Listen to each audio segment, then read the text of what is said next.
যারা কবুতর পালন করেন তাদের কবুতরের বাচ্চা যে কথাগুলো বললাম এটা যদি সমস্যা হয়, কথা বুঝতে পারছেন, কবুতরের পা সোজা হয়ে দাঁড়াতে পারে না, মানে কবুতর দুর্বল হয়ে যায়, কবুতরের বাচ্চা দুর্বল হয়ে যায়। 10 দিন বয়স থেকে শুরু করে 10 দিন, 15 দিন, 20 দিন, 25 দিন বয়সের বাচ্চাগুলা এই প্রবলেমটা বেশি হয়। কেন হয় সেটা আপনাদের বলি। আপনি যে কবুতর পালন করতেছেন এই কবুতরকে কোন ধরনের খাবার দিতেছেন, এইটা হলো প্রথম বিষয়। দ্বিতীয়ত হলো কবুতরকে সঠিক নিয়মে আপনি ফিড সাপ্লিমেন্ট দিতেছেন কিনা। ফিড সাপ্লিমেন্ট কি?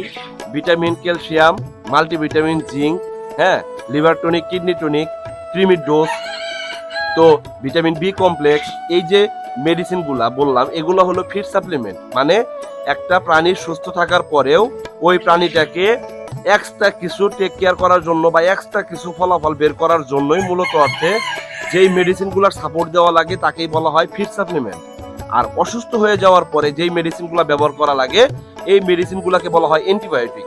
দুইটা ধাপ, বুঝতে পারছেন? একটা হলো ফিড সাপ্লিমেন্ট আর একটা হলো অ্যান্টিবায়োটিক। এইভাবে পূর্ণাঙ্গ বিস্তারিত কথাগুলা ভেঙ্গে ভেঙ্গে বলা, আমি মনে করি এখন বর্তমান রিসেন্ট যারা খামারি আছে তারা আপনাদেরকে বলবে কিনা সেটা দ্বিতীয় কোনো নজির নাই। তবে আমি যে জায়গাগুলাতে আটকে গেছিলাম, যে জায়গাগুলাতে ধরা খাইছিলাম, সেই জায়গা থেকে আপনারা যাতে কবুতর, হাঁস, মুরগি, কোয়েল পাখি ইত্যাদি পালন করে আটকে না যান, ধরা না খান, আপনি হতাশায় না পড়েন, সেই জায়গা থেকে কাজ করার জন্যই আমি একটা কমিটমেন্টে আবদ্ধ হয়েছি, যার কারণে এই ভিডিওগুলা মেকিং করি। আমার হাতে একটা ক্যালসিয়ামের পাতা দেখতে পারতেছেন, এটা হলো ক্যালসিয়াম ডিএস 500 mg। এইটা আমরা মানুষ হিসাবে মানুষরা খেয়ে থাকি। এই মেডিসিনটা কেন আমি আমার কবুতরের খামারে ব্যবহার করি, সেটার যে প্রথমত অবস্থায় যে কথাগুলো বললাম, যে বাচ্চাগুলো দুর্বল দেখা যায়, যে বাচ্চাগুলা পা বিকলঙ্ক হয়ে যাওয়ার পথে চলে যায়, যে বাচ্চাগুলা বুকের পাঁজরে হাড়গুলো সরু হয়ে যায়, যে বাচ্চাগুলোর গ্রোথ কম আসে, কবুতরের বাচ্চাগুলা বেড়ে না ওঠার কারণে কবুতরের বাচ্চাটা একটা সময় ধরে মারা যায়, সেই বাচ্চাগুলার জন্য, সেই দুর্বল বাচ্চাগুলাকে কিভাবে রিকভারি করবেন তার জন্য এই যে ক্যালসিয়াম ডিএস 500 mg যে একটা মেডিসিন আপনাদের সামনে আমি দেখাইতেছি, এইটা মূলত অর্থে আমি ব্যবহার করি। কিভাবে ব্যবহার করি?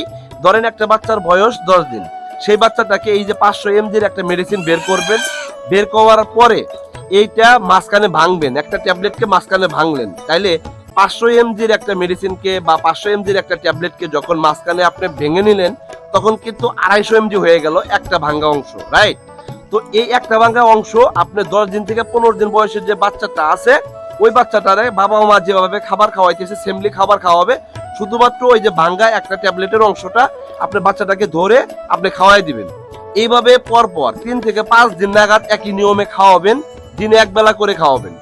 মনে রাখবেন আপনি মেডিসিন যেটাই খাওয়ান না কেন এইটার যে ব্যবহার বিধি, এইটার যে একটা সুন্দর রুলস রুটিন, এইটা যদি মেনটেন করতে পারেন তাহলেই আপনি পর্যাপ্ত রেজাল্ট পাবেন।